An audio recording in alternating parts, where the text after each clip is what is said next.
It is going to be an impression that's going to be stored in the soul. So just like in your mind, you save a lot of impressions, right? When you see somebody you really like, your mind jumps with joy. When you see somebody who hurt you very deeply, your mind automatically feels the pain, right? So that is called impression. So that impression is in your mind currently, but if it goes on for a long time, it goes to your soul, and the soul is going to save it for many lives to come, right? So it is very important that uh, best is to completely not have any impressions in the mind. So in one of the slokas in the future, we are going to learn that we should not have any impressions. Whether we are in joy or in sorrow, or we hate somebody, we love somebody, all those things should not be there. The mind should not save any impressions. So that's what Bhagavad Gita said. And then Lord Gautama Buddha, who is considered an incarnation after Lord Krishna, showed us how to practice it. So through practice, he removed all impressions in his soul. His soul became pure, and therefore there is no birth. According to Bhagavad Gita, or even according to Buddhism, if your soul has no impressions, if your soul did not accumulate any impressions, then uh, it has nowhere to go. It does not need to go anywhere. It does not need another body. Once it leaves the body, it goes directly to God, because God is the Paramatma, the ultimate soul, and God is pure knowledge. God does not have any impressions, right? So God just does what is good. So there are no impressions in God. So that is the ultimate state that we want to reach. So that is the Paramatma. And the soul tries to reach the Paramatma.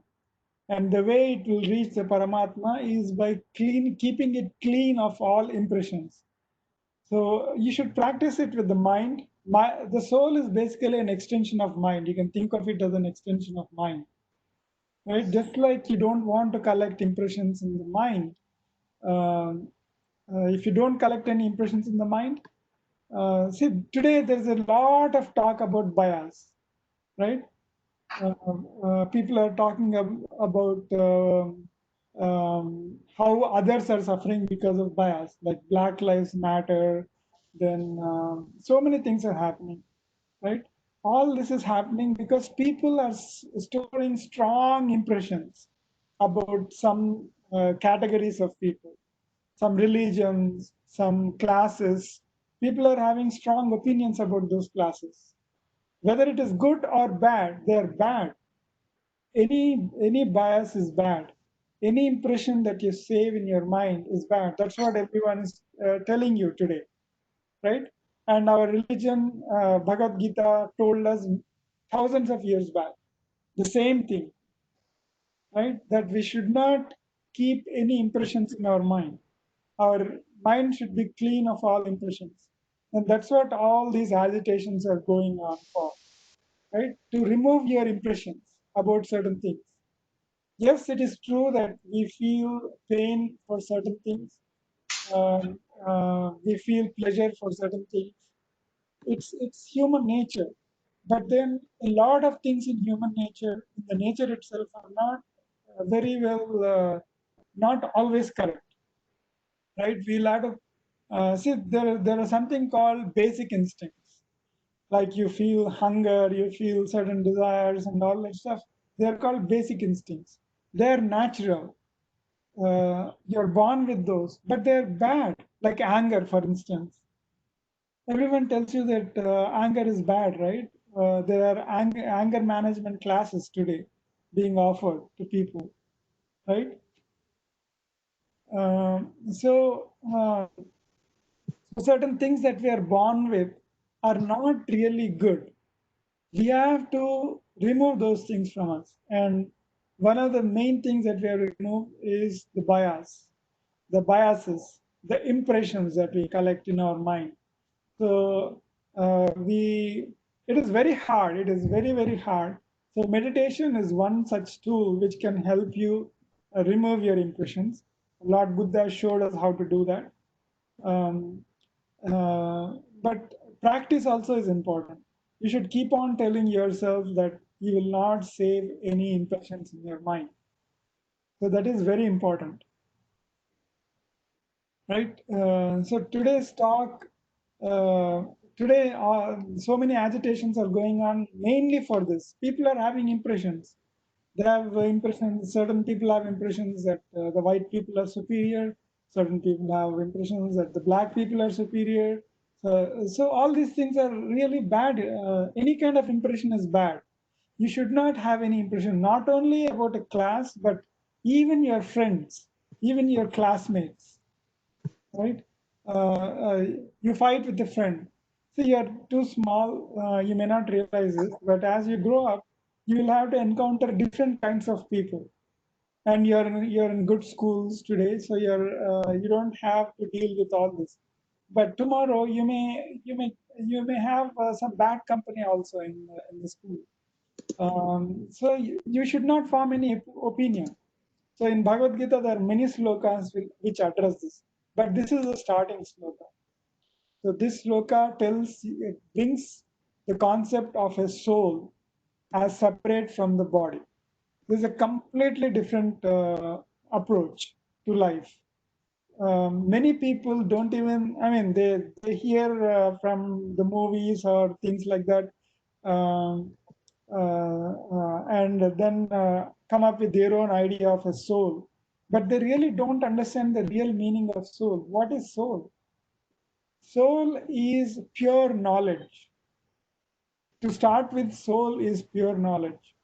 So, unfortunately, knowledge can be bad also, right? You can save knowledge about bad things. If you save knowledge about bad things and good things, those become impressions, and they trouble you. Sometimes you don't get sleep, right? Why do you? I mean, you are too small to experience this, but as people grow up, they experience it. People can't fall asleep. Why? Because of the impression stored in the subconscious mind. You somewhere in the mind, it is registered. It's a bit of knowledge. It's still some information that is stored in the mind, that coronavirus is doing all bad things, the economy is going to go down, and people might lose jobs. So that thought might stay in the mind, and it becomes an impression, a very strong impression, and it troubles you during the sleep, right? And because of that, people are not able to fall asleep. So just like the mind is preventing us from sleeping, people have extended the idea. I mean, soul is basically an extension of the mind, right? The same thing that is stored in the mind can be stored in the soul. So people have extended this idea of sleeplessness to soul.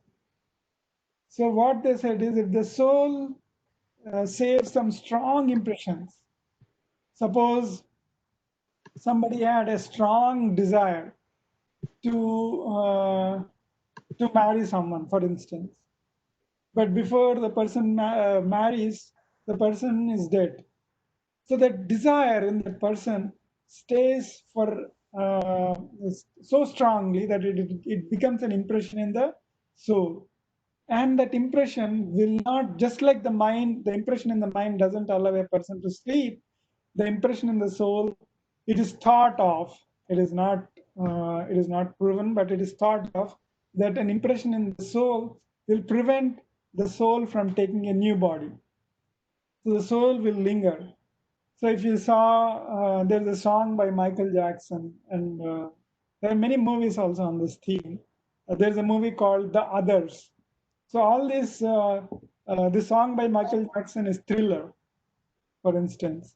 So all these movies, these songs, and all that are based on this concept, that if a soul has a very strong impression and the body dies for various reasons, the body cannot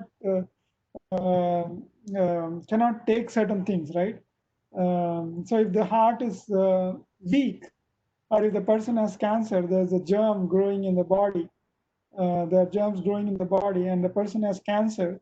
The body cannot take it. The body will have to perish. But if the soul has a strong impression, it will continue in this world. It will not leave the world, which is when the soul is said to become a ghost. So the soul which has strong impressions, which has strong desires, will not leave the world. It will leave the body because body cannot go on, but it will not leave the world. It will not enter another body. It will stay lingering. So that is one side effect. You can think of that as one side effect of the impression, strong impressions. The other problem with the strong impressions is that your impressions, the knowledge you store, the impressions, the knowledge you store in your soul is what gets you the next life. So just like the knowledge that you store in your mind takes you to the next level in your career, in your school, in your life, right? The whatever you save in your mind. Suppose you save machine learning, a lot of machine learning algorithms, a lot of machine learning concepts in your mind, then you might become a machine learning engineer. You might work on robotics and artificial intelligence, and you'll be at the cutting edge of the technology. But if you store only hatred and greed and all these things, what will a person become? The person will become a bad person. He might become a thief, he might become a fraudster. We see so many fraudsters today in the world, right? They're cheating, they're stealing cars, they're stealing, they're looting shops. All these things are happening. Why? Because these people have stored junk in their minds, right? So their next step in the life was was to become a thief or a looter or things like that. So what you save in your mind gives you your next step in your life, right? Similarly, the knowledge or the impressions that you save in your soul will let you choose the next life. So if suppose a person is used to, or at least if the person likes stealing a lot, he may not be stealing today because he is born in a very good world, very good family, and all that. But if he likes that a lot, uh, then in the next life he might become a thief, a real thief. The soul will search for a family of thieves. The mother is a thief, the father is a thief, and then the child also becomes a thief. So like that. Or if the person saves all good things, a lot of learning, a lot of knowledge, the, the soul is going to search for a similar body, similar family, where the mother is highly learned, the father is highly learned, the child also will be highly learned. So the past impressions are very, very important, whether to the mind or to the soul. So what you save in your mind is very, very important. So that is the reason why if you don't save anything, it is very good. If you save pure knowledge, like machine learning or Bhagavad Gita, the essence of Bhagavad Gita, or the essence of Vedas, or the concepts of artificial intelligence, or the concepts of medicine, if you save only knowledge without any impressions, then it is pure knowledge and it belongs to God. The soul does not even see this birth on in the world is actually is not a great thing, right? We are born crying. If a newborn doesn't cry, then people are scared. You know that, right? Because the first thing the newborn should do is to cry. Otherwise, the newborn could be dead. So that is the reason why it is people, the nurses or the midwives, whoever is there near the baby, make the baby cry, even if the baby doesn't cry. they pinch the baby a little bit to cry. That cry will start making the little child breathe, the newborn breathe. So we are born crying, and we go through a lot of. See how many times you would have cried till now. You are all 8 years, 9 years. So how many times would you have cried? Many times. You would have felt the pain so many times for so many things, and then that happens through the life. So there are a lot of good things that happen in the life. That's true, but still there is some pain. But if the soul is pure knowledge, there is no pain at all, zero pain. That is why God is said to be pure bliss. See, Lord Rama, he came to the earth. He went through a lot of what we think of as pain, but he was never in pain. That is why we consider him as God. He was never in pain. He was always blissful. In fact, the name Rama itself means blissful. He is always happy inside. So, so that is why we consider him as God. Though he was born on the earth, he set us an example of how to live and be a God. He is an embodiment of divinity. You know the meaning of divinity, right? The God. So he is an embodiment of divinity. So we should try to live like Buddha, Gautama Buddha, Lord Rama, or Lord Krishna, um, not to have any impressions. The main reason for pain is impressions, because you have some impressions. If mommy doesn't allow you to watch TV, it's a pattern that forms in your mind that if mommy doesn't allow you to watch TV, it's painful. You have to cry. It became a pattern for you. So you should not accumulate those kind of patterns, whether good patterns or bad patterns. Do not have any patterns.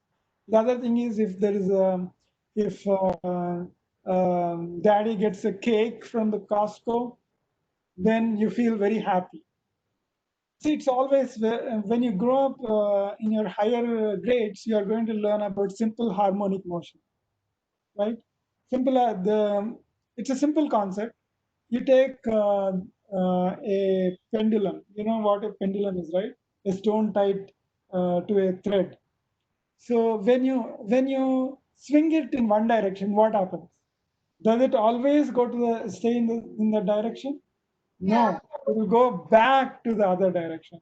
Then again, it will go to this direction. Same thing happens with the mind. In fact, one of the slokas in Bhagavad Gita tells you this. So this is really a summary of this chapter is a summary of the entire Bhagavad Gita. So a lot of slokas elaborate these concepts, but I'm giving you the concepts ahead of time, so that when we cover those slokas, it will be easier for you to understand. So just like the pendulum, the stone tied to a thread is called a pendulum, and the motion that it exhibits is called simple harmonic motion. The motion going back and forth is called simple harmonic motion. Your mind also just goes in a simple harmonic motion. So you swing the mind to happiness, it won't stay in that excitement all the time. It goes back to sadness.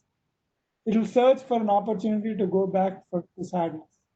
Similarly, if you are sad, the mind tries to search for a way to be happy and swings. So it goes on swinging back and forth, just like the pendulum swings. So that is why, whether it is um, good excitement or bad sadness, both are bad for you. So the same concept is there in machine learning. So that's why we see technology is knowledge, just like Bhagavad Gita is knowledge, right? There's no impression in Bhagavad Gita, right? Do you get any impressions from learning Bhagavad Gita? No impressions. You neither feel happy nor feel sad, right? If you just look at Bhagavad Gita as it is pure knowledge. But if you start associating what we talk in Bhagavad Gita with your real life happenings, you may feel happy or bad. But if you look at Bhagavad Gita as a pure knowledge, there's no happiness in it, there's no sadness in it. So just like Bhagavad Gita is pure knowledge, technology is also pure knowledge. That is one of the reasons my dad always wanted me to be in technology. He wanted me to be an engineer. Of course, knowledge is there everywhere, but knowledge is really pure when it is engineering. You take the example of lawyers. Lawyers also go through a lot of knowledge. They're all professionals, right? Doctors, lawyers, engineers, they're all professionals. They have to study a lot and lot, right? But compare the knowledge of lawyers with the knowledge of engineers. Lawyers, they're expected, lawyers, what color dress do the lawyers wear? Anyone knows? Did anyone see a lawyer anytime? Black. So lawyers typically wear black. Why do they wear black?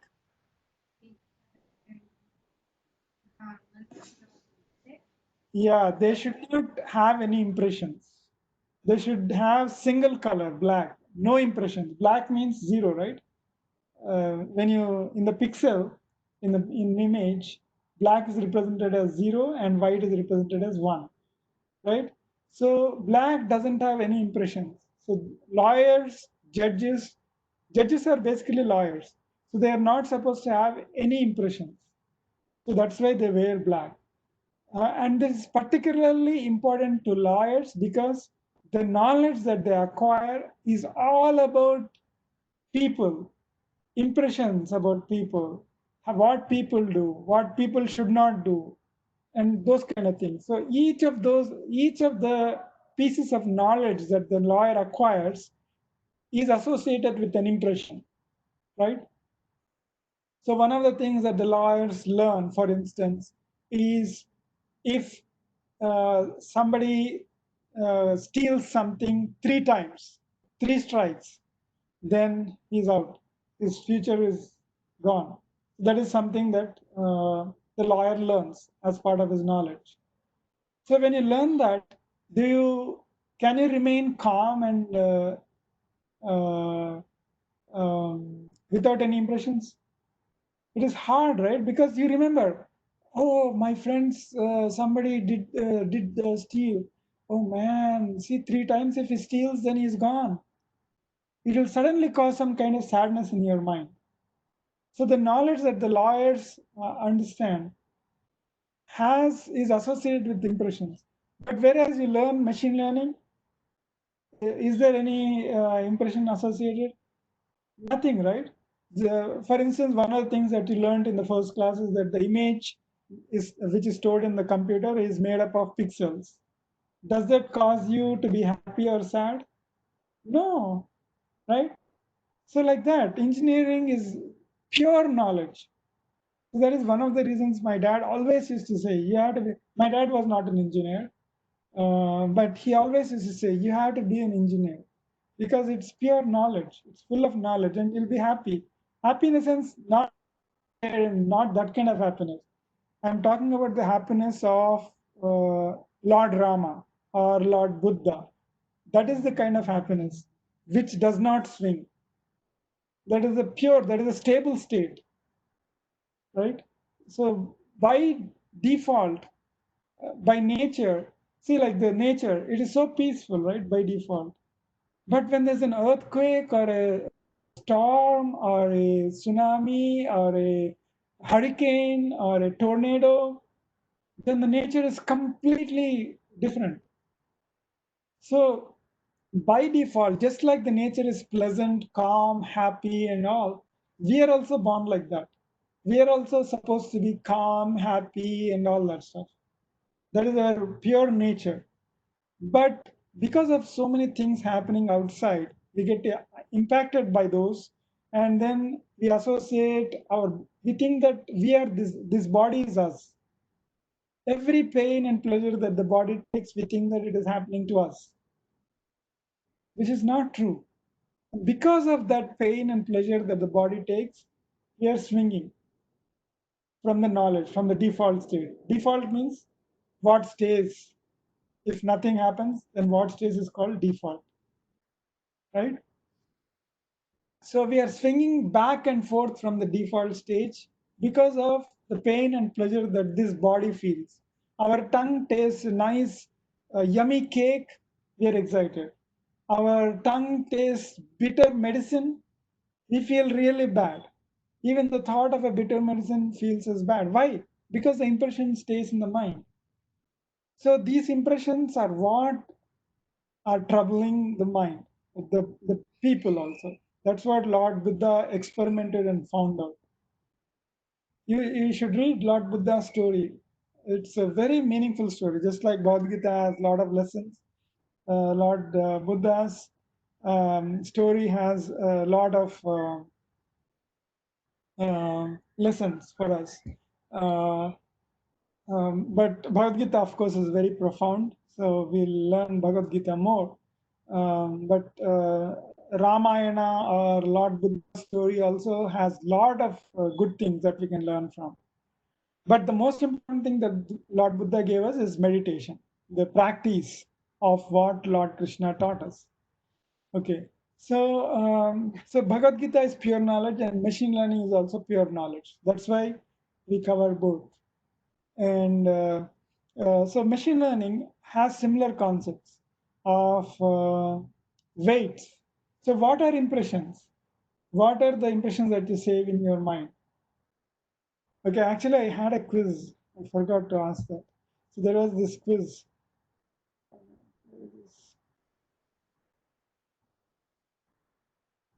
Okay. See, there was this quiz. So what are the features that a person learns over his lifetime and associates with? What are some of the features?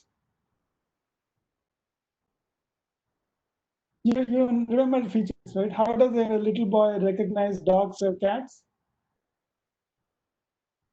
Based on features, right?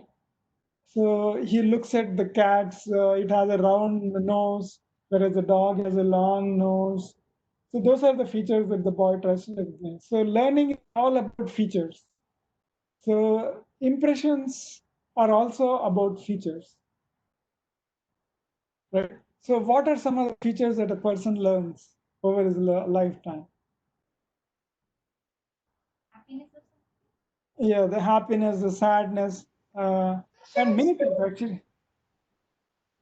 Sorry, you had an answer? Impressions? Yeah, impressions. Yeah, impressions are basically features. So he looks at the dogs and cats. He forms an impression about the dogs and the cats. What is the impression that the boy forms about the dog's nose? Long. You can talk, that's okay. The impression that the boy stores is that the nose of a dog is long. Similarly, the nose of a mouth is round. So these are kind of impressions that the boy remembers. So those are the features. So the a person in his life accumulates billions and billions of features. He learns billions of features. First is language. He recognizes language. He learns language based on features. He learns to recognize his dad and mom by features. Everything is about features, right? Now, if that feature remains as pure knowledge, that means there's no strong weights associated with it, right? You remember every feature has a weight, right? Like the feature of a nose, when recognizing dogs and cats, the feature of a nose has less weight or more weight than the feature of, say, the number of legs. More, right?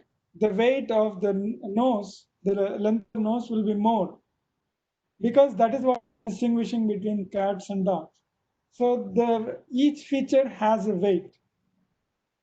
Now, what Bhagavad Gita is telling you is that these weights should be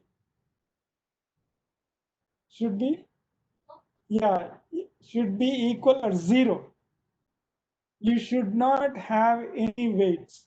You should be pure knowledge. So the goal of this life, for instance, one of the features that you learn is that the cake you get for your birthday is yummy, right?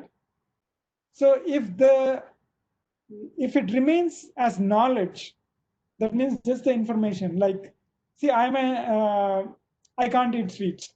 I'm a diabetic, for instance. So for me, sweets don't matter.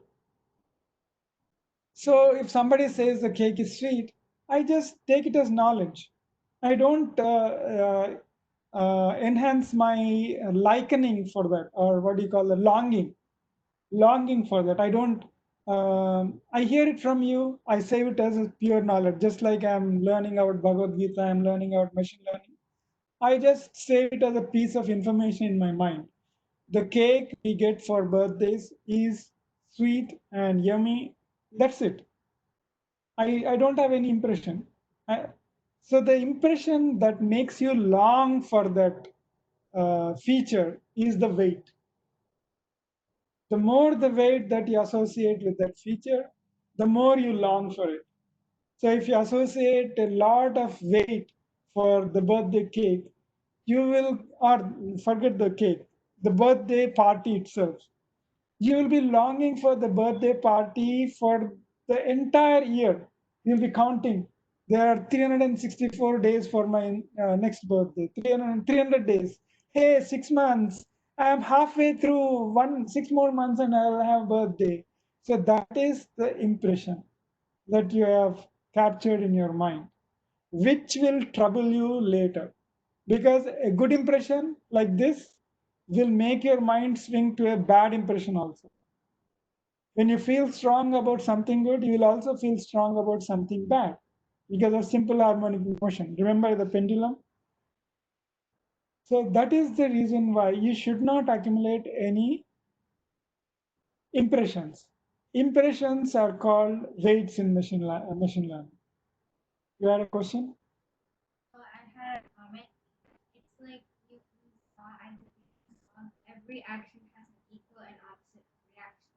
Right. Newton's law also says that every action has an equal and opposite reaction. So that is like simple harmonic motion as well, right? So if you like something, you will hate. If you love something, you are bound to hate something. That's bound to happen. That is the reason why. See, for me, I don't know. Maybe because I was uh, born in such a family, like my grandmother also was like that. We didn't have a lot of favorites, and I grew up with my grandparents, so I know more about my grandparents than anyone else. So my grandfather also, I mean, my grandfather passed away when I was very small, but as far as I remember, we did not have too many favorites. I mean, they did not have too many favorites or hatred. They neither loved a lot nor hated anything. So the same thing, maybe because of the Bhagavad Gita influence or because of genetics, I don't have a lot of favorites and all that. So when the websites ask me to choose what is my favorite for the secret questions, some typical secret questions are, who is your favorite hero or heroine or actor, or what is your favorite food, or what is your favorite place. All, I mean, this it's all about favorites, which is really very bad. The Western culture is all about favorites and passion and all that. But according to our Eastern culture, uh, this kind of favorites, passion, it's really very bad. Um, for me, these questions, the secret questions or the security questions, it's very difficult for me to frame security questions for me because they ask for favorites which I don't have. Uh, Fortunately, I have a favorite math teacher, but that's again not an impression, that's a pure knowledge. I save it as pure knowledge. I mean, like if I had to change the teacher, I wouldn't cry. It remained as a pure knowledge, just like the cake is sweet, remained as a pure knowledge in my mind. The favorite teacher also remains as a knowledge, piece of knowledge in my mind, without any impression. So that is one thing I choose.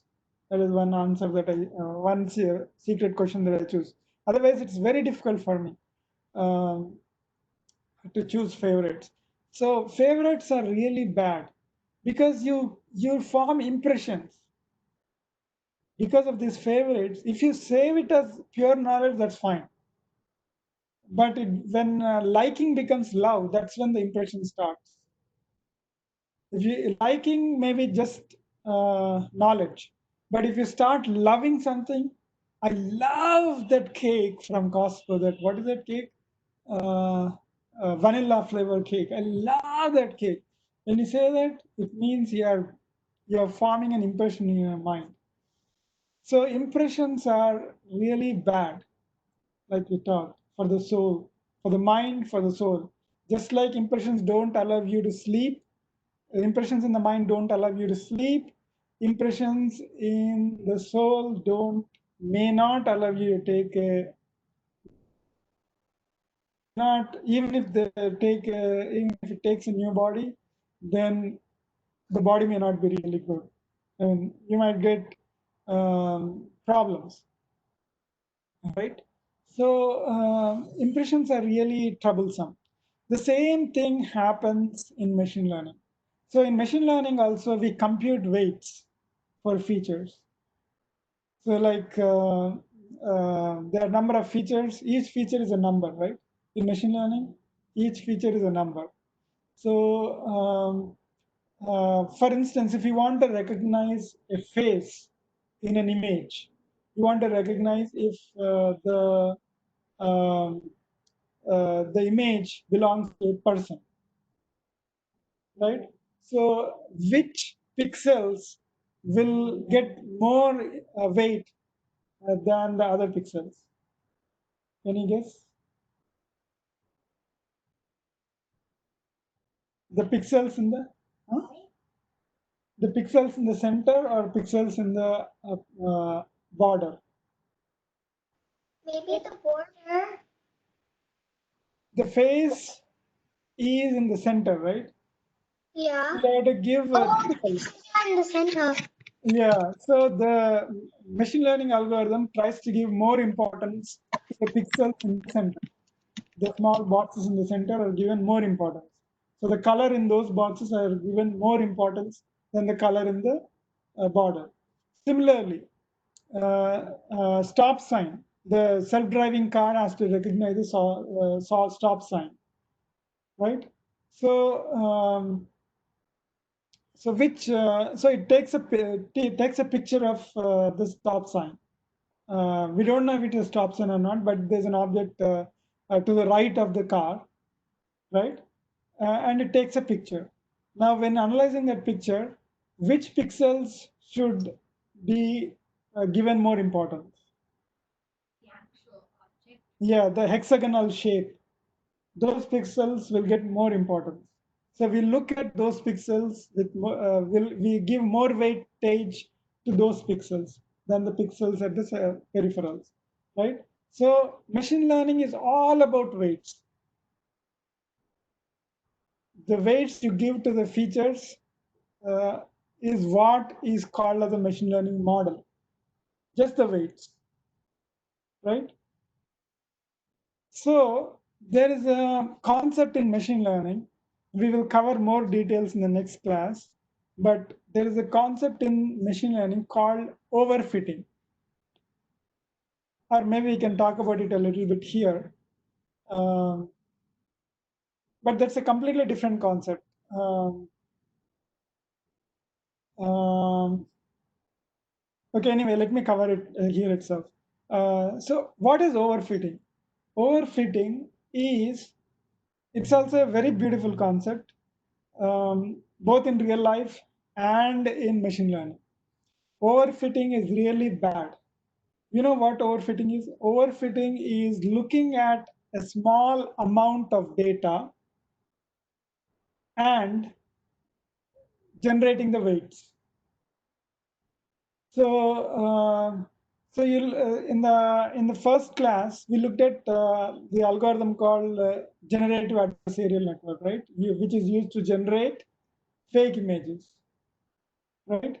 So now, if we give it we learned that we have to give the algorithm a number of images, real images, right? So that the discriminator can distinguish between a real image and a fake image, right?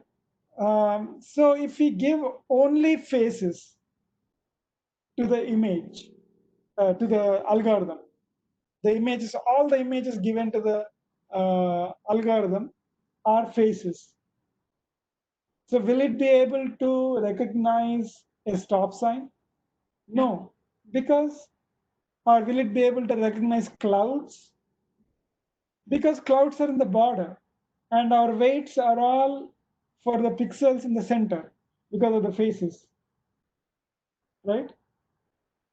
So, what does that mean? Your weights determine how you distinguish real images from the fake images. So weights are critical for machine learning. If your weights are very high, so if you give a lot of strong weights to the just the centerpiece, the center of the image pixels, then you can't recognize good objects in the border, right? Similarly, if most of the pictures are about the border, they have clouds and there are designs and all those things in the border, then the weightage will be given more to the border pixels, right? So both are bad. So what is the ideal way of choosing the weights? The weight should not be too big. If you attach too much weightage to the pixels in the center, then you'll recognize only objects which are more centric. If you attach a lot of weight to the pixels in the border, then you might recognize uh, well the images at the border, right? So to be general enough to be able to recognize lots of images, your weights should be,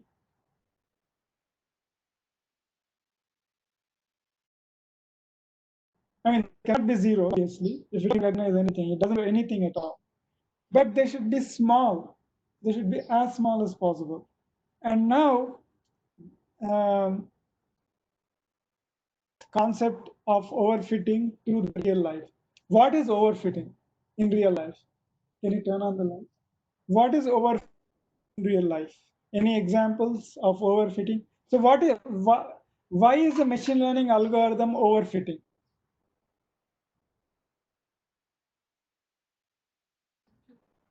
Right, because it is focusing too much on one kind of thing. Its learning is not general enough. It is so the same thing. That is why it is called overfitting. It is fitting the data very closely, right?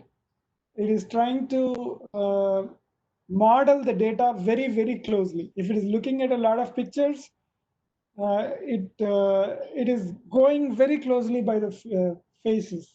I mean, if the pictures are only faces, then it's going it's going to give a lot of weightage to the pixels in the center. So that is the reason why one way to avoid this overfitting is by the weights. The other way is by giving lot of different kinds of images, not just faces, but lot of different kinds of images. Then also it becomes general. The weights won't be too centralized or too heavy for the central pixels. The weights will be uniform, sort of uniform. So the more the data you give, the more general your algorithm is. So now take it to the real life. And can you give some examples? Does this happen in real life also?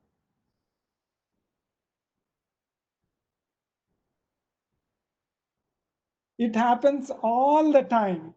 For instance, you go from home, you are 3 years old, you are being put in preschool.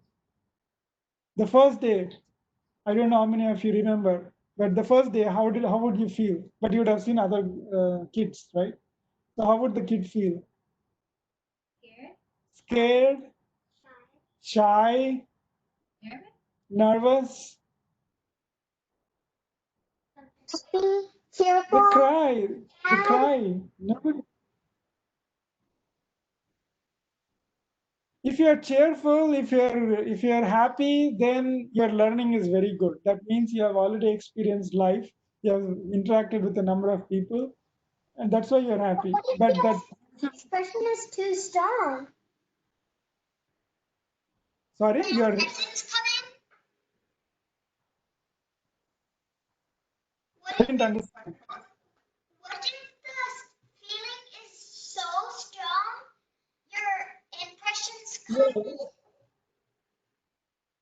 Yeah, yeah, the feelings are so, right, you're right. The impressions are so strong, the feelings come out. Mostly it is sadness. Like a little baby, you take a little baby, you try to take the baby to you towards you. What happens?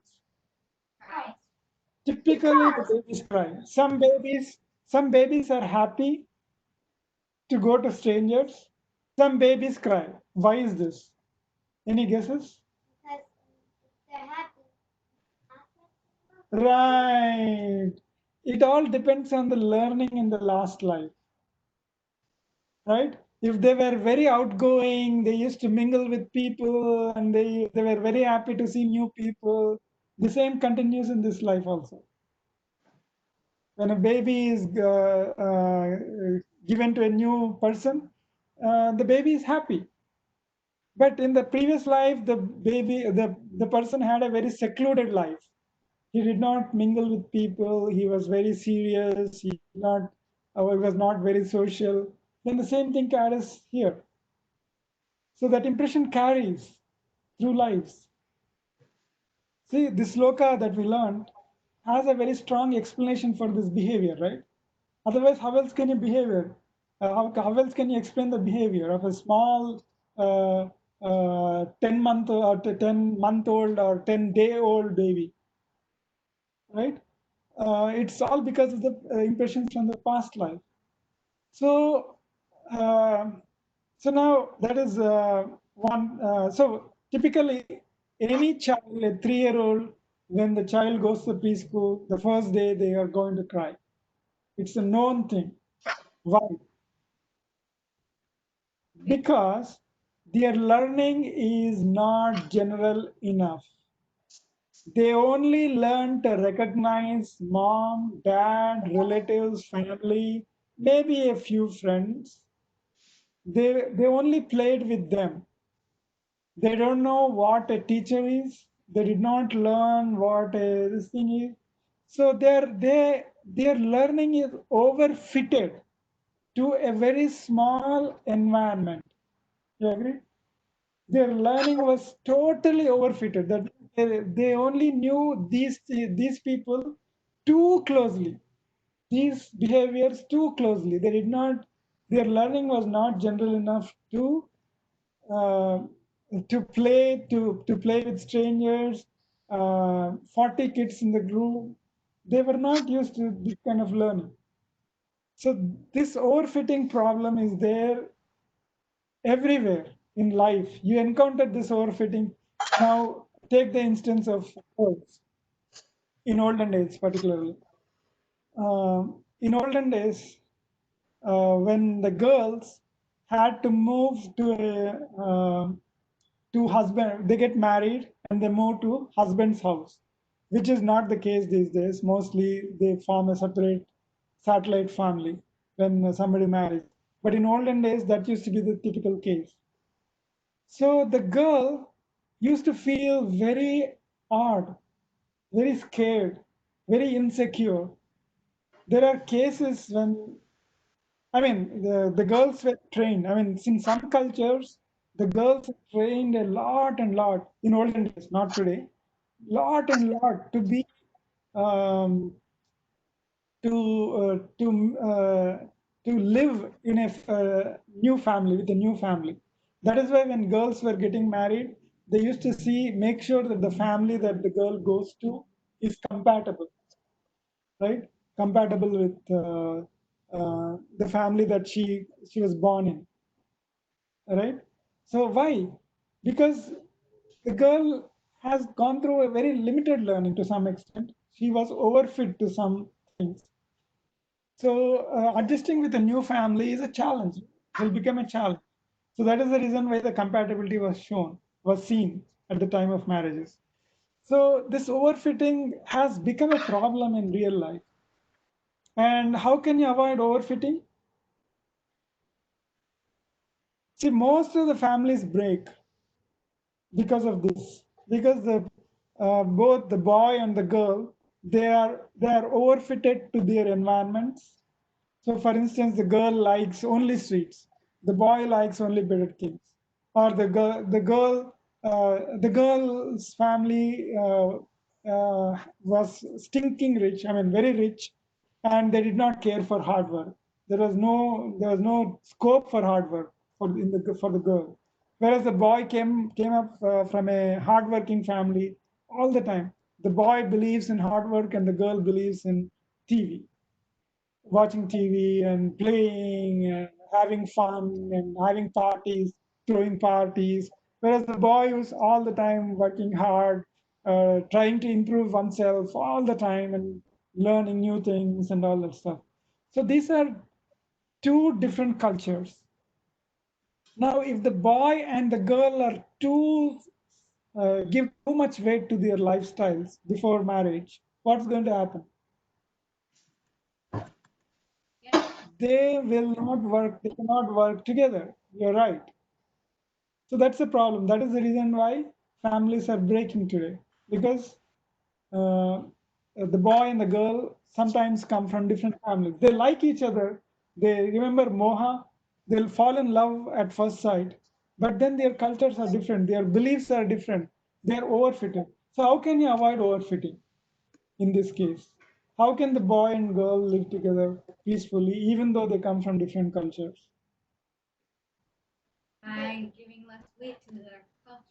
Exactly, by giving less weight to their respective cultures. So that is one way. And what is the other? Maybe they can start a new life together. Yeah, they can If start they a new can. life, but then the incompatibility. So how can you reduce the incompatibility?